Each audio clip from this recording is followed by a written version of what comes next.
بسم الله الرحمن الرحيم.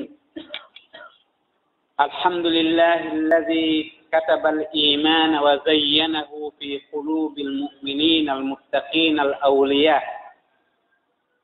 وجعل فيهم الرأفة والرحمة على عباده،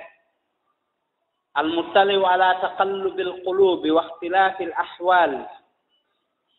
الممتن للقلوب بالتقوى، المطهر لها من الشرك والكفر والنفاق. ونعوذ بالله من قلوب أهل النار، وهي القلوب القاسية التي لم تكتب لها الرحمة، تقتل الآلاف وتشرد الآلاف وتدمر المدن وتقتل الحرث والنفس، ولا تبالي حفظا لكرامة الذات والاستبداد بالسلطة وإبادة الكراسي. فأصحاب هذه القلوب مأواهم جهنم. أما بعد، فإن من أشرف مخلوقات الله وأعجبها أمور يكثر السؤال عنها، وهو أمر الروح والنفس واللب والعقل والفؤاد والقلب، إذ بهذه الأعداء يفرق الإنسان بين الحق والباطل والثوابت والأوهام. فأول ما يتلقاها في النفس الإنسانية القلب،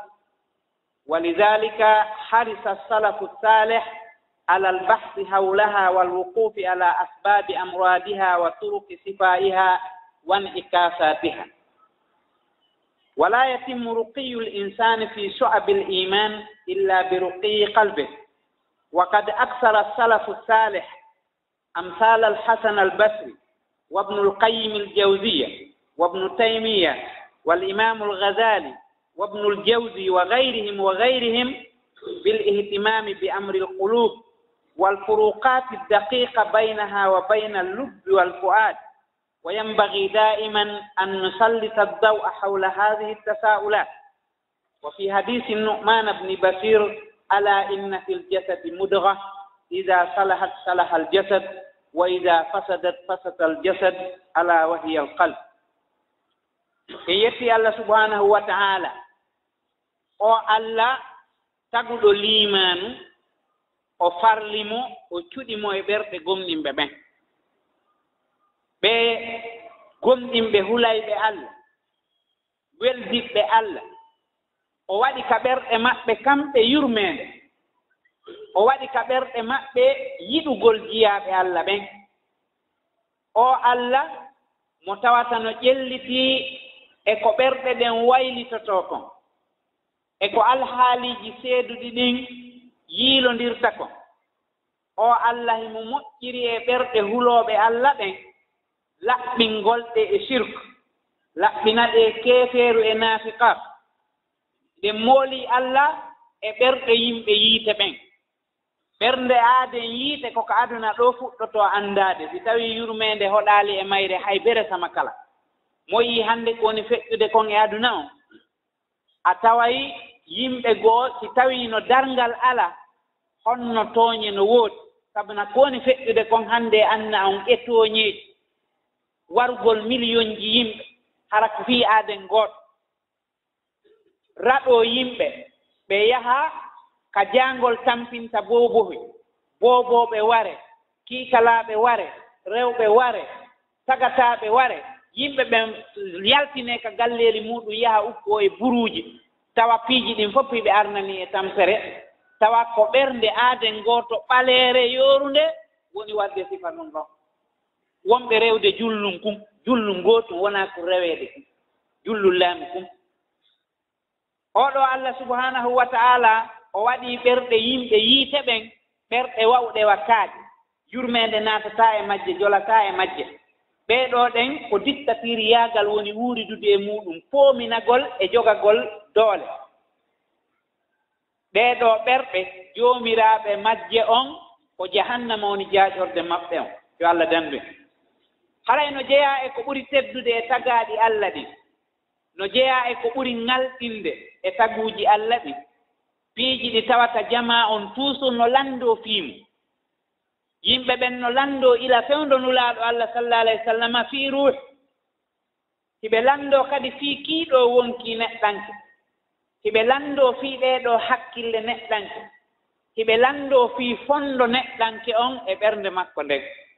yimɓe ɓen no heewi lanndaade ɗiiɗo piiji sabuna ko ɗeeɗo ɗen tere waɗata haa neɗɗanke senndindira hakkunde goonga e fenaande ko ɗeeɗo ɗen hakkille waɗata haa neɗɗanke senndindira hakkunde ko woni ko tabiti e ko tawi goɗɗum hinaa ko tabiti ko weemure tun woni arde e fonndo goɗɗo feƴƴa haray noon neɗɗanke bee o annda fii kiiɗo wonki e fii ndeeɗo ɓernde e fii oɗo ruuh fii no ɓeydira anndude ko laɓɓinta ɗiiɗo kon e ko tuuninta ɗi kon o golla ko laɓɓinta ɗi kon o reeno e ko tuuninta ɗi kon ko ɗum waɗi si karamukooɓe feƴƴuɓe ɓen moƴƴuɓe ardinooɓe ɓen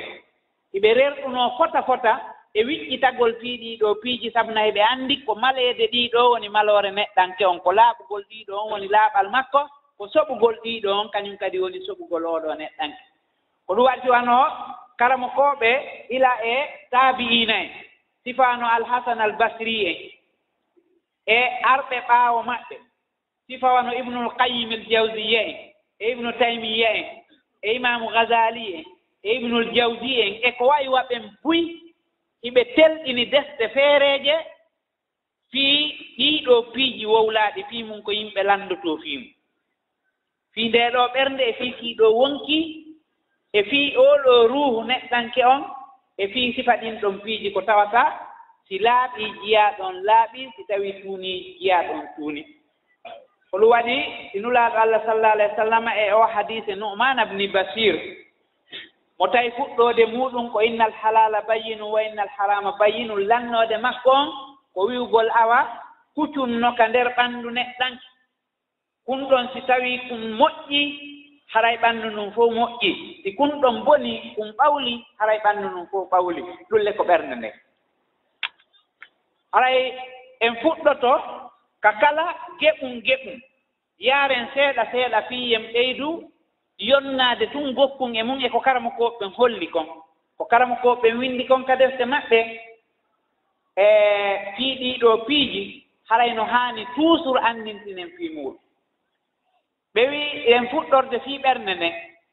sabuna ko kayre woni lanɗo ɗeeɗo tere fof karamukooɓen no maaki ko wiyetee qalbu ka haala arabu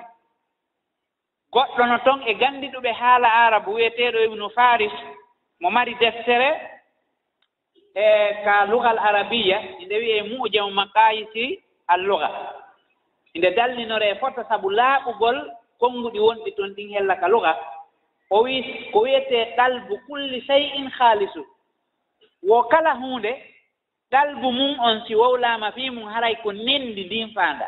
ko ɓuri moƴƴude e muɗum kon ko ɓuri laaɓude e mum kon ko ɓuri hentaade e mum kon ko ɗum wiyetee qalbu amma karamukooɓe ɓen no wattani yiili e alqur'ana on ɓe tawi no mari ko wiyetee qalbu no mari maanaaji buyka nder alqur'ana ɗi tawata no seedi seeɗa no jeyaa e maanaaji ɗin wi'eede qalbu on ko pottingol goɗɗum yeeso ma wono ɓe wi'iri noon ka alqur'ana wa qallabu laka al umur ɓe waylitanma fiya kuuji ko ɗum woni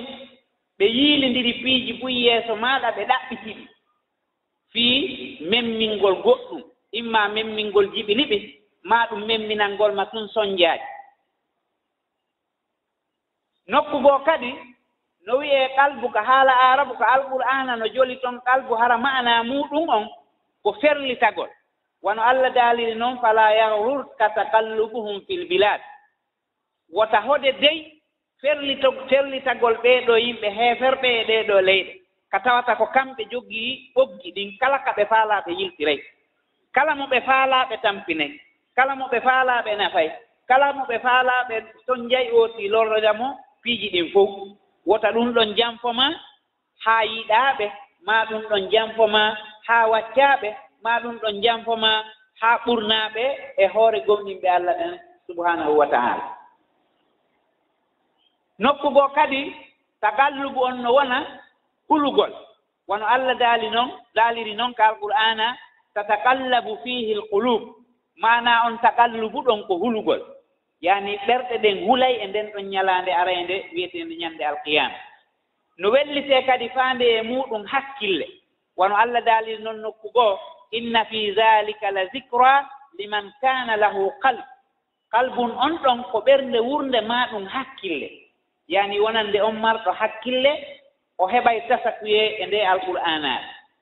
haray ɓernde nden no senda e pecce ɗiɗi ibnul qayyim ka deftere makko igasatul lahfan rahimahullah imo inni ɓernde nden ko pecce ɗiɗi sendi wo ɓernde yi'etende nden ko nden woni pompude ƴiiƴan ɗan nden ɗon no ɓanndu banu adama fof inde jankitiri hella ka sengo nan ɗiɗi aɓun ɗum ko wiyete ɓernde ko karamo koɓɓen faandi ko tawata kon no laami tere ɗen koko tawata kon miijooji ɗin fof e piɓle ɗen fof ko ɗon tumbondirta ɗum ɗon kadi mo ɓee no mari a annda ko woni e ɓernde an mi annda ko woni e ɓernde mo ɗum ɗon ko Allah subhanahu wa taala on ɗum anndi yani ko tagudi ko Allah lanɗo on moƴƴini o newini fii muɗum tawa goɗɗo wata ƴellitaade alhaali muɗum miijooji muɗum ɗin goɗɗo wata ƴellitaade fii muɗum ko ɗum woni ka haqiqa neɗɗanke on sabuna ko ɗum ɗon woni fiɓude goɗɗum ko goonga ma ko fenaani ko ɗum ɗon kadi woni mbaadinde goɗɗum no moƴƴi ma no boni ko ɗum ɗon woni fii ferlitande neɗɗanke on ko ɗum ɗon kadi wonaa yewteede kala ko Allah yewti fii muɗum ka alqur'ana tawi ko ɓernde nden ko woni toɗɗaade harayna ɓernde wonde pompude ƴiiƴan ɗan ko ɓernde ka piɓle ɗen tabitata ɗon karamo koɓen wi'i ɓe wattani yiili ɓe inni no ari kadi ka alqur'ana ton ɗen fii inde ɓernde hara ko faanda e muɗum ko feere moƴƴere wono o daaliri noon nokkugoo tahsabuhum jami'an wa qulubuhum satta on qulubu ɗon ko faanda ko pehe ɗen a sikkay hiɓe fotti hiɓe tummodiri hiɓe hawtite gootol kono ka haqiqa pehe maɓɓe ɗen no seedi o kalbu faandaaɗo ɗon ko pehe amma haqiqa ɓernde nden imo daali fii mum nokkugoo fa innaha la ta'mal absar walakin ta'mal qulubu allati fi sudur ɗo o holli sadru on e kalbu on no seedi seeɗa kalbu on ko ɗum woni ka nder sadru fu'aadu on kañum kadi no suuɗi nder ton ɗum ɗon kadi kalmo koɓen sifanto en fii muɗum wono fii fu'aadu on ɗum ɗon kadi enen hiɗen fira ɗum tun ɓernde inna sam'a wal basara wal fu'aada firen ɗum ɓerɗe kono fu'aadu on no mari hertinande feereere hara kañum e ɓernde nden si tawtindiri haray fu'aadu on no mari hertinande feereere woni on fu'aadu ko fondo ko ɗum wiyeten enen fondo e hin ko ɓernde kono no mari ton hertinande ko wiyeten kon fondo o fu'aadu no jantaka alqur'ana e nokkeeli 16 sifa o aya wiiɗo o huwa alladi ansa'a lakum as-sam'a wal absara wal af'ida wa ja'ala lakum as-sam'a wal absara wal af'ida nokkeeli 16 on af'ida no sergita ka alqur'an amma fu'aadu on no hertori sifa mo tawata no sansondiri seeɗa e golle ɓernde nden wono ko Allah daali ɗon wa asbaha fu'aadu ummi Muusa farigan in kadat la tubdi bihi lawla an rabatna ala qalbiha qalbu on woni goɗɗum fu'aadu on woni goɗɗum wo wattini fondo yumma annabi Muusa on ko ɗum woni miijooji makko ɗin fof no dari e oɗo ɓiɗɗo makko tawi beni hakke ko o maafi miijo on fof a dari ɗon si tawi woni hiɗa fewtini miijo ma sengo go'o haymo ari tappuma ma ɓuccuma ma ɗum wujjuma haray si tawi ɗa fewtini miijo ngon sengo go'o a wuri e andata ko ɗum waɗi si aaden sohli bandi o andata hay ko woni o andata heege o andata sonja o andata hay hunde par ce que haray sohla on no nanngimo fewndo ɗon hakkille ɗen fof no yaari ton wo oɗo noon tawi miijooji makko ɗin fof e fondo makko ngon yaari e fii o ɓiɗɗo makko haa o faala feññinde o inna awa ko ɓiɗɗo an dooli kono tawi Allah jogike ɓernde makko nden ɗo ɗen fu'aadu on woni goɗɗum ka miijooji ɗin tumbondirta ɗon qalbu on woni goɗɗum ka tawata ɗon ko piɓle ɗen woni tumbondirde ɗum ɗo holli wonde ka kala e mum no mari maana heeriiɗo hay si tawi woni ɗen fof muɗum no ƴetta ñansalal gootal nokku goo kadi o daali ma no sabbitu bihi fu'aadaka holli wonde fu'aadu on ko ɗum ɗon tabitata si ɓernde nden heɓa liimaanu ma ɗum ɓernde nden heɓa ko wiyetee goɗɗum ngoo ko o wii nokku goo wano kallibu afidatam meɗen waylita fu'aaduuji maɓɓe ɗi yaani fu'aadu on ɗon ko fonndooji maɓɓe ɗi ka tawata ɗon miijooji ɗin fof no i waawa tumbondirde nokku goo o wowli fii ɓerɗe ɓen inta tuuba ilallah fagad sagat qulubukuma ɗon hiɗe kafi ɓernde nden e fu'aadu on ɗon ɗen kafi henndu woni ɗum ko istaraka fi sahwi wal muyul ɗon ɗen fonndo on e ɓernde nden kafii maana gooto ko henndu woni ɗum ka ooñagol maa ɗum e ka yiilagol fagad sagat qulubukuma haray ɓerɗe mooɗon ɗen ooñike e ɓurnugol kaariijo o wii nokkugoo wali tasga ilayhi afidatu alladina la yuminuna bil akhira ɗon kadi fu'aadu on heɓii maana feereeje haray noon fu'aadu on no wayi e ɓernde nden no karama ko ɓen wiiri noon wano pitilol e nder lampu fu'aadu on ko pitilol ngol no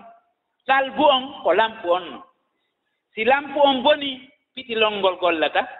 si pitilol ngol ɗaanike lampu on jalbata hunde alaara e nder fu'aadu on ko pitilol ngol qalbu on ko lampu on no waadi kañum kadi e ɓanndu neɗɗanke wano sonndu yiitere ndun wa'ani yiitere nden sonndu yiitere nden ko noon wa'ani fu'aadu on wa'ani qalbu on anndi fof mum koye woofoonde wootere woni kono ka kala e mum no mari golle feereeje amma lubbu on ɗum ɗon kadi jantaama ka alqur'ana e nokkeeli 16 no jeyaa e piiji ngalɗinɗi ɗin e nder alqur'ana on ko ɓuri kon so yewtii fii ɗum ɗo hasaba kaari o yewtay ko nanndi e muɗum kon kadi wano hasaba kaari so yewtii fii ndaneeri hasaba kaari o yewtay fii niwre hasaba kaari so yewtii fii yaasi ñalorma laabi hasaba kaari o yewtay fii jemma laabi hasaba kaari ɗum fof ko jeyaa ɗum e muujisaaji alqur'ana on wano woniri noon fu'aadu on jantaama laabi 16 lubbu on kadi jantaa laabi 16 nokku sifaka Allah daali inna fi dalika la ayatin li ulil albab albabu on ko jambu lubbi joomiraaɓe nenndi ndin e ɓanndu banu aadama ndin yaani lubbu on ko hakkille ɗe tawata ɗen no seeɓi no waawi anndude ko nafata ɗum innama yatazakkaru ulul albab lubbu on ɗon kadi wonaa hakkille ɗen fof ko hakkille ɗe tawata ɗen nanngay goonga ko ɗen woni ulul albab oɗo no mari hakkil kono emo rewde sana muuɗum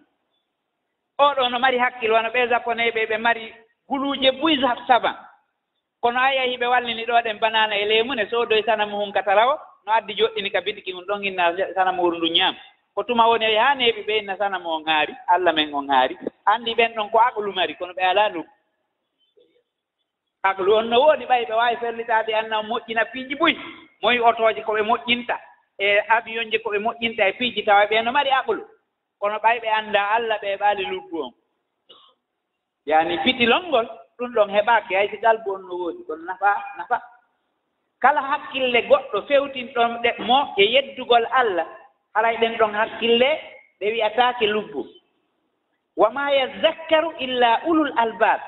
joomiraawo lubbu on nenni nin pitilongol ko on ɗon ɗum waajitoto ko ɗum waɗi si hafiz ibnu hajar al asqalani rahimahullah imo maaki al lubbu akhassu min al aql wa huwa al khalisu minhu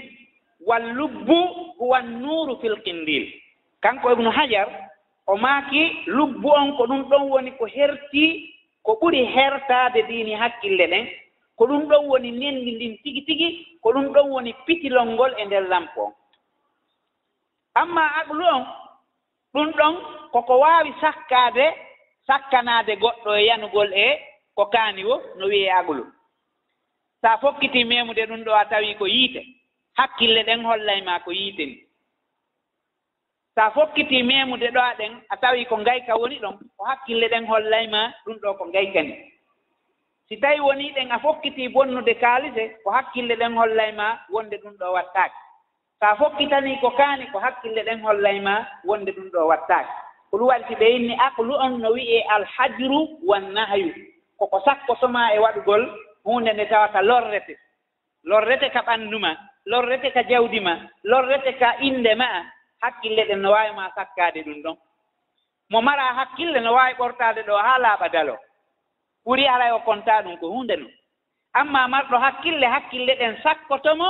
e ɓortagol daro yeeso yimɓe ɓen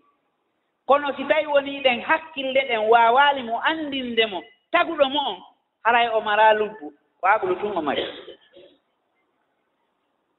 haray hakkille ɗen no waawa senndinirande goɗɗo o uytii e ko ɓeydi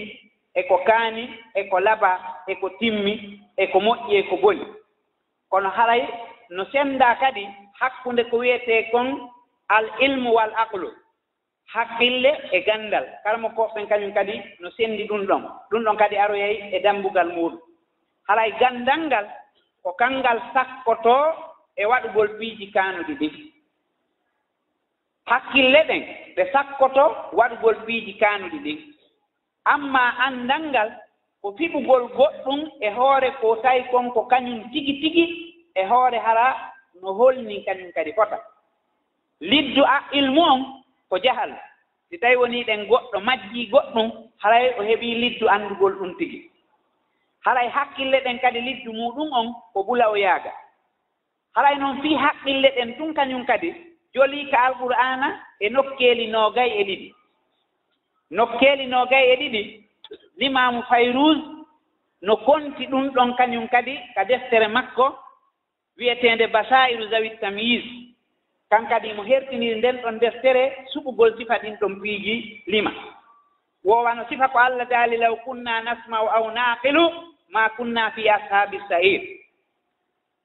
e kaw daali wa ma yaqiluha illa alalimun e kaw daali inna sarra dawabi inda allahi summu lbukum alladina la yaqilun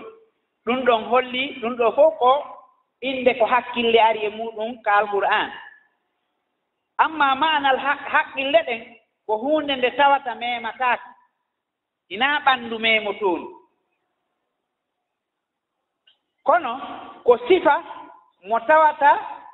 ko ɗum ɗon senndi hakkunde neɗɗanke on e mummunteeji ɗin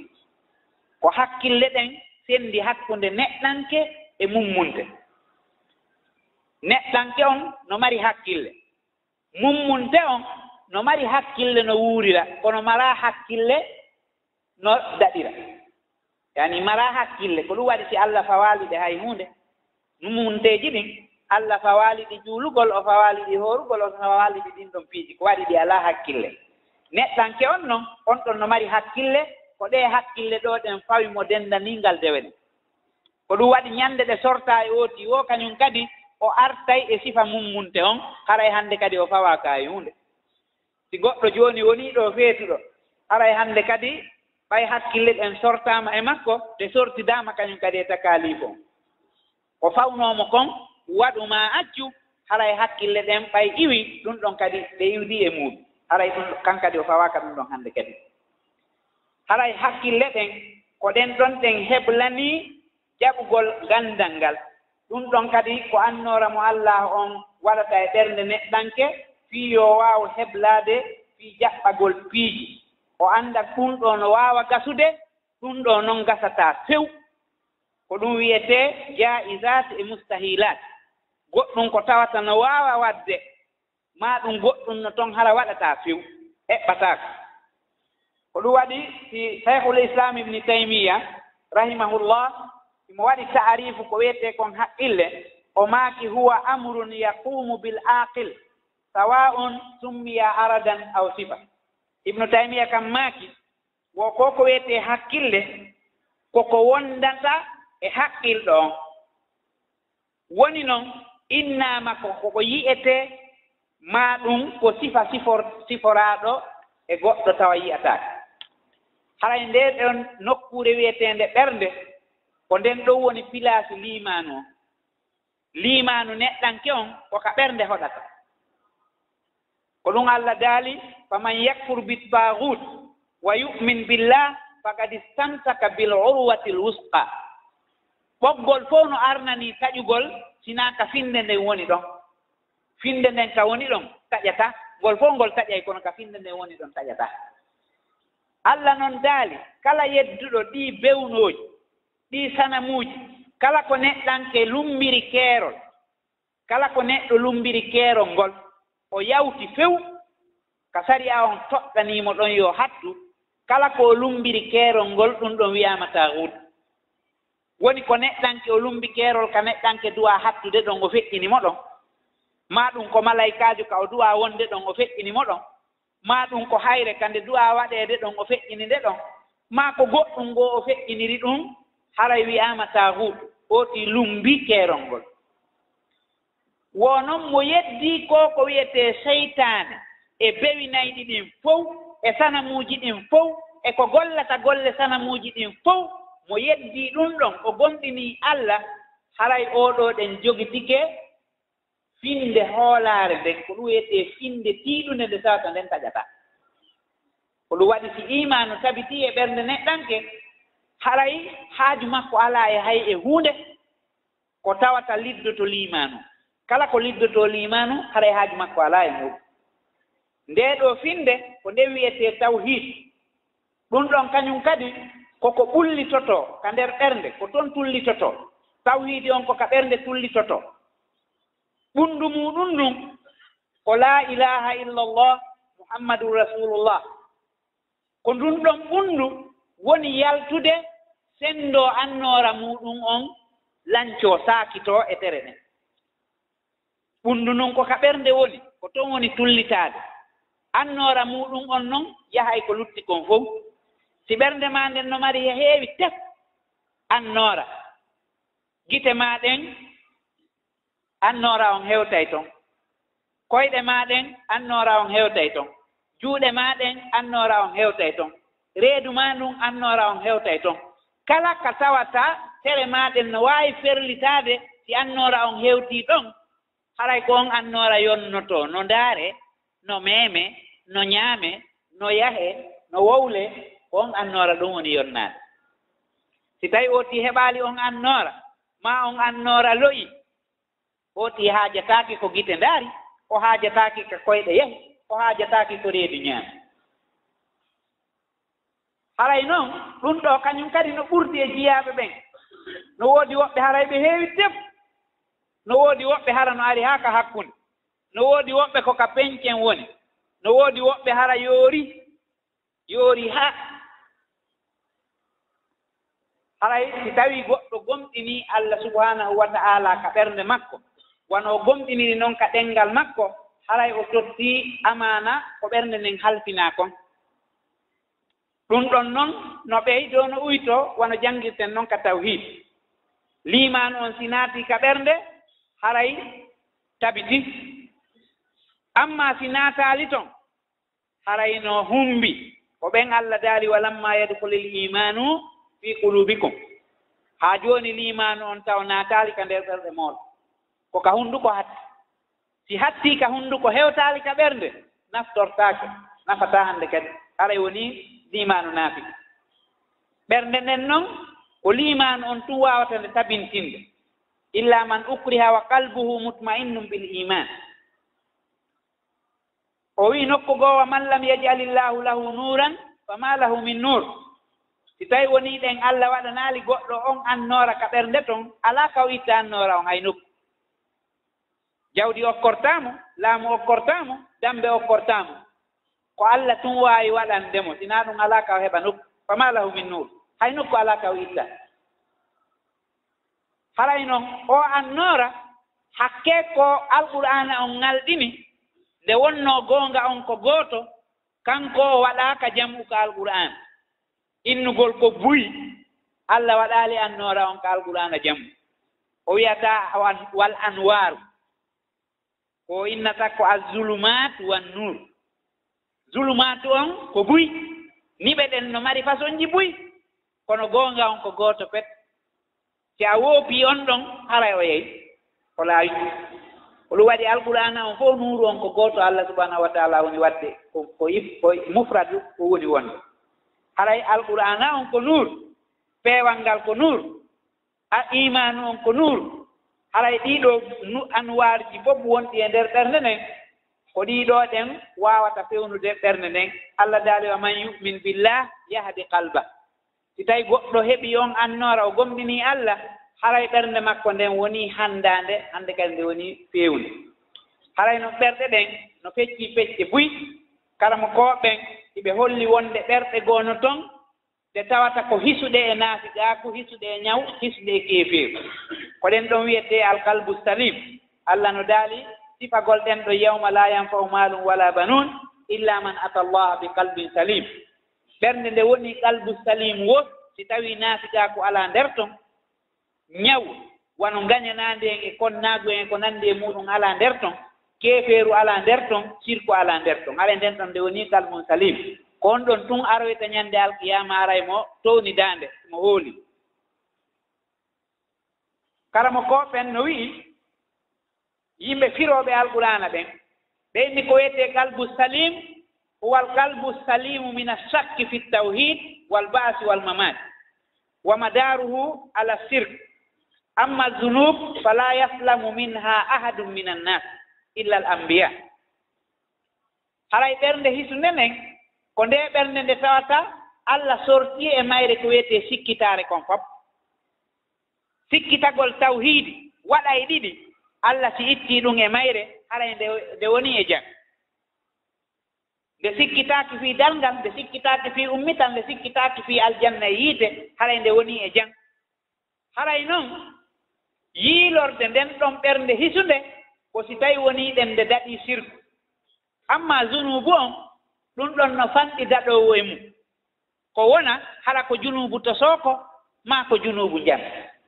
sabu sikkugol ma tun taw ko a laaɓuɗo e zunubu ko junubu kadi hay ko sikkuɗaa ɗon kon tun taw ko zunubu ko waɗi a anndaa fi hoore ma ko wawɗaa a golli ko Allah anndi si jaɓi ko wawɗaa a etike laaɓugol ko Allah anndi siɗa laaɓi jooni noon sikkugol tun taw no laaɓi no haɗaaka alqur'ana Allah daali fala tuzakku anfusakum anndi haray junubu ko ɗum waɗi ñannde o ñannde mo ɓeeyo insinano Allah o anndaa yer ko memi e junubu hay nulaaɗo meeɗen on ñannde o insinantono Allah no anndaale on ɗon faggitataa ko junubu few ko Allah no reeni mo few kono ñannde o insinanto Allah fii hollugol jannugol yimɓe ɓen yo ɓe insinano Allah ɓay haray no woni ɗo waray ɓe wonde e junubu nde ɗo neɗɗanke nde ɗo ɓernde neɗɗanke nde tawata no hisi nde ɗo huɗata nde yennata nde waddata nde bonnata haray nde ɗo nde no hisi few nde ɗo ɗen ɓernde haray nde woopondiri e ɓernde naafiqiijo nde tawata nden no ñawi haray ɓernde julɗo toujours haray kañum no laaɓi no sorti e bida no sorti e sirku no tabiti e ko wiyete kon sunna nelaaɗo Allah sallallahu alayhi wa sallam haray ko woni haqiqa on qalbu salim on ko qalbul mu'min ɓernde julɗo nde ɗo ɓernde julɗo noon inde mari sifaaji mayre on koko wiyete kon husu si tawi goɗɗo no mari ɓernde julɗo haray nden ɗon ɓernde no sifa wiyeede heɓugol husu alam ya'ni lilladina amanu an tahsha qulubuhum li zicrillah si fii Allah wowlaama inde makko nden wowlaama aya ko jippini ka deftere makko wowlaama ɓernde nden heɓay husu ɓernde nden heɓay yankinaare ɓeeɗo ko ɓe Allah subhanahu wa ta'ala yewti fii muɗum ka suratul mu'minun ɓe tawata ɓen hewti ko wiyete ko martabatul husu ɓe heɓi ɓerɗe maɓɓe ɗen woni newiiɗe ɗe woni yankiniiɗe ɗe woni hoykinkinaniiɗe Allah subhanahu wa ta'ala o husu no ari ka alqur'ana e nokkeeli 17 ko ɓuri hewde kon noon e ko husu on arata fii mum ko fii julde nden kad aflaha almu'minuna alladina hum fi salatihim khasi'un nokkugo wa innaha la kabiratun illa ala alkhasi'in sifa ɗiɗo piiji fof ko ɓuri kon ko ka julde husu on arata kono ɓernde nden yeɗɗiri o husu on heɓuri haray maandeji ko wiyete ɓernde moƴƴere nde tawata no mari sifaaji wonugol sellunde hisunde maandeji muɗum on ko yankinaare so a yii huloowo Allah a yii yankiniiɗo haray on ɗon ɓernde makko nden no selli haray ko maande sellugol ɓernde makko nden no e hulugol Allah ɗum ko maande sellugol mayre on no tabitugol tere ɗen koye maande sellugol ɓernde nden no hoykinkinanagol mo kanko taguɗo on koye maande sellugol ɓernde nden no kulol ngol kañum kadi no mari maandeeji reenugol wonki kin e junubaaji sabu dogugol ko haɗaa kon wonaa gollugol ko yamiraa woni maandeeji kulol Allah ɗum ɗon ko sifaaji huloowo Allah on amma ko reenagol e ko boni kon woni maandeeji hulayɗo Allah on si tawi woni ooti reenaaki e ko boni haray o maraa maande hulugol Allah haray si tawi ooti no ɗoftii Allah haray toujours himo e annoora immorde ka Allah himo tijjii yurmeende Allah nden himo pottitii gettiɗi julɗo huloowo Allah haray toujours ko noon ɗen ko sifori ko ɗum wayi si Allah subhanahu wa taala sergiti fii ɓen ɗon o daali innama yahsa allaha min ibadihi al ulama ko annduɓe ɓen fii makko kanko Allah anndi lette makko ɗen anndi maandeeji dalngal makko ngal anndi ko feƴƴata ton kon on ɗon ɗen kono ɗum ɗon tiiɗiri e makko o ko noon o hulirta Allah subhanahu wa taala en torki Allah waɗen hulooɓe Allah yo waɗu en joomiraaɓe ɓerɗe selluɗe aqulu qawli hada wa astahfirullah al azim al jalil li wa lakum wa li sa'iril muslimin fastaghfiruhu innahu huwal ghafurur rahim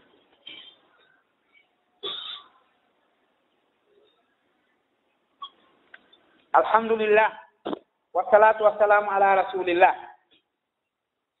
wa ala alihi wa sahbihi wa man ihtada bi huda wa sanna bi sunnati ila yawmiddin harayno jeeya e sifaaji ɗin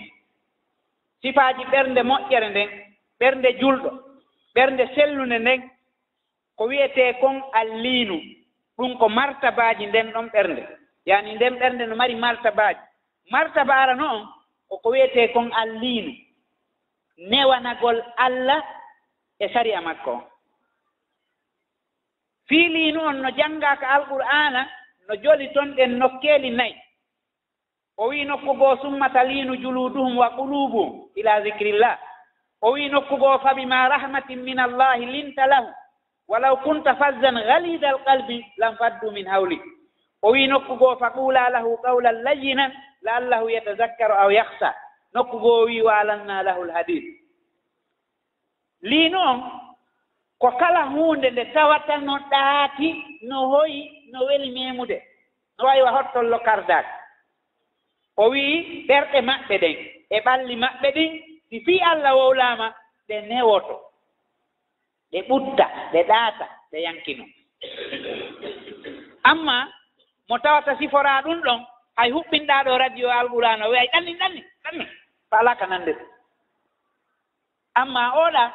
ɓernde makko nden fof haray fewndo ɗon no ñorngili no fewtee ɗum ɗo sabu no haray koko ɓuraa yiɗeede e makko o woni nande ɗo o wii nokku goo sabu yurmeende Allah nden ko ɗum waɗi si heɓanɗaaɓe liidu newaniɗaaɓe si tawi no a wonno yooruɗo ɓernde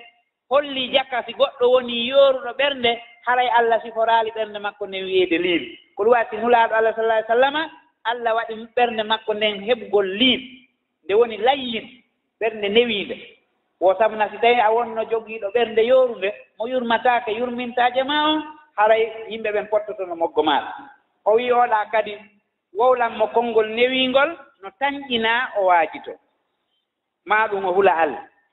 haray liinu on ko diddul husuna ko kala huunde nde tawata ñaaɗaawa iwa ñeññe ma wano papier weere ko nanndi e muɗum ko ɗum wiyetee liinu ko ñaaɗi kon wiyee hasin haray noon newagol ɓernde nden ko faandaa e muɗum ɗo ko diddul gilza ko harande alaa e ko wiyetee ñaande feƴƴitunde nde alaa ko wiyetee yoorugol inde mari yurmeende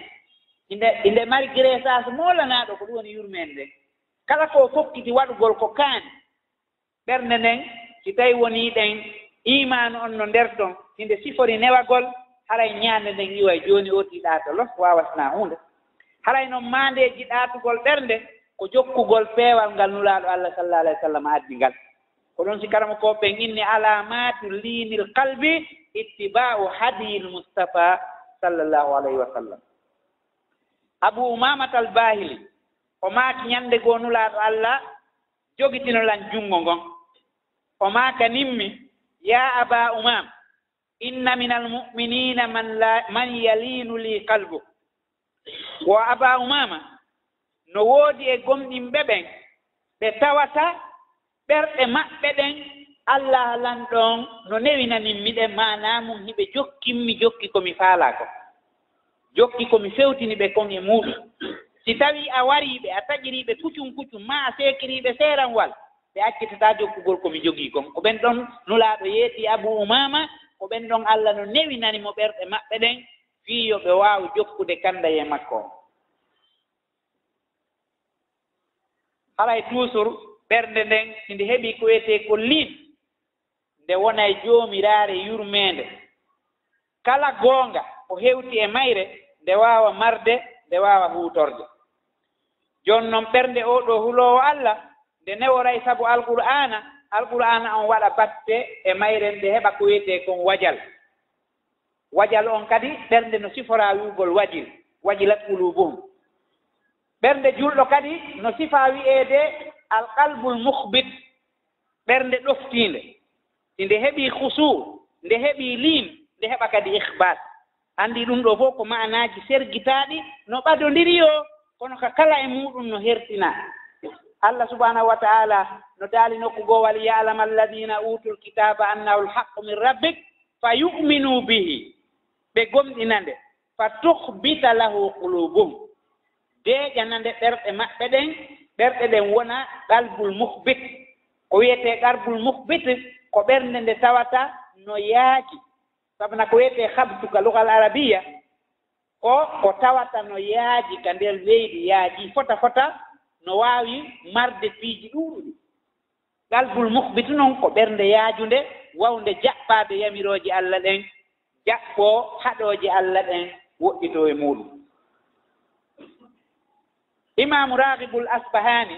o maaki ko wiyetee habtu ka luga attawadu wal khusuu ko yankinaare e newaare haray noon yimɓe tafsiru ɓen no wii ko wiyetee habtu ka lugal arabiya yimɓe tafsiru ɓen hiɓe firi woɓɓe maɓɓe wono imamu mujahidu o wii ko wiyetee qalbul mukhbit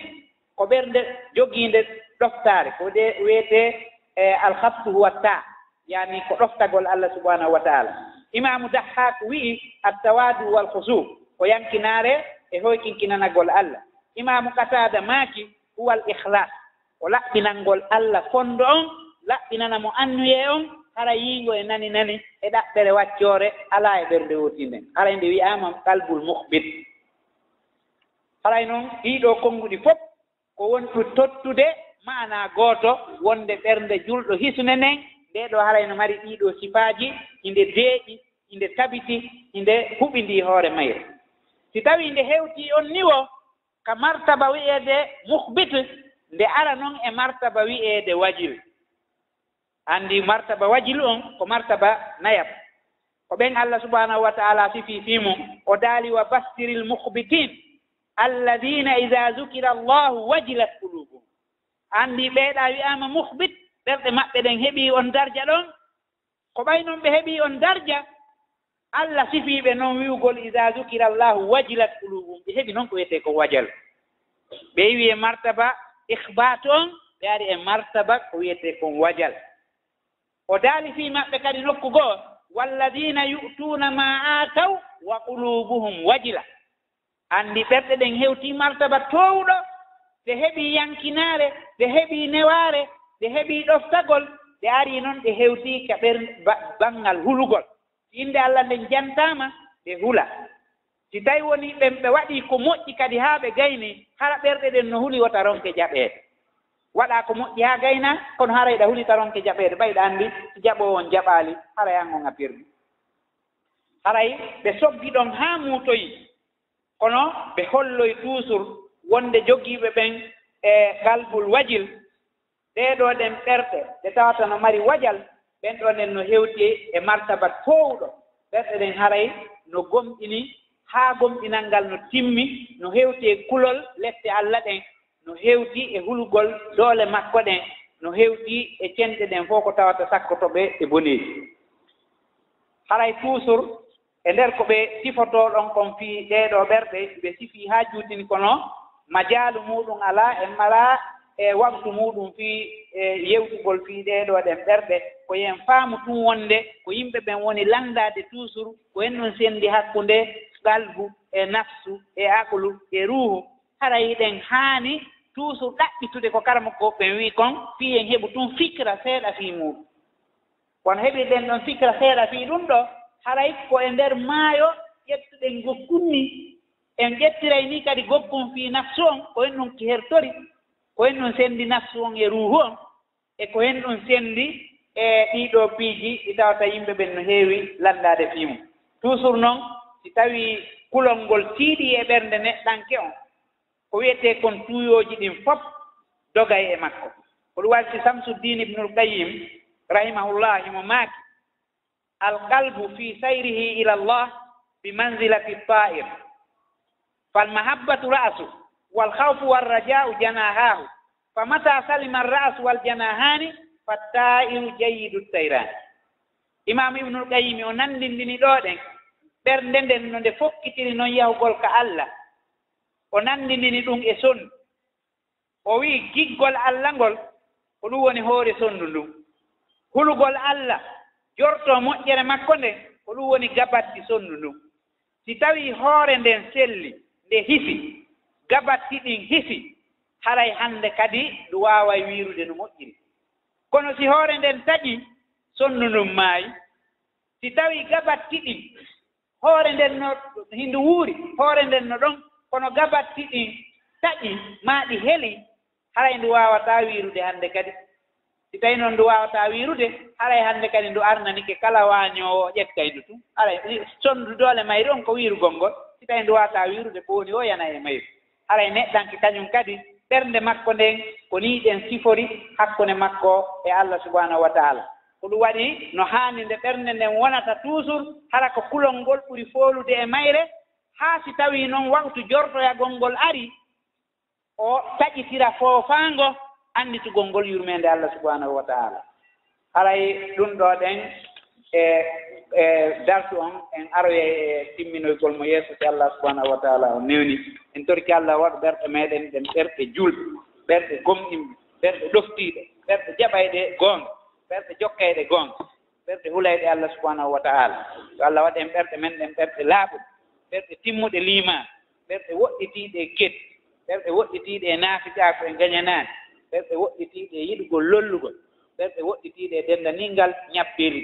ربنا وفقنا لما تحب وترضى ربنا إنا على ذكرك وشكرك وحسن عبادتك اللهم صل وسلم وبارك وأنعم على سيدنا محمد وقد أمرنا الله بالصلاة عليه في كتابه العزيز وقال سبحانه وتعالى إن الله وملائكته يصلون على النبي يا أيها الذين آمنوا صلوا عليه وسلموا تسليما اللهم صل وسلم وبارك وأنعم على سيدنا محمد وعلى آله وصحبه أجمعين وأقم الصلاة إن الصلاة تنهى عن الفحشاء والمنكر والبغي يعظكم لعلكم تذكرون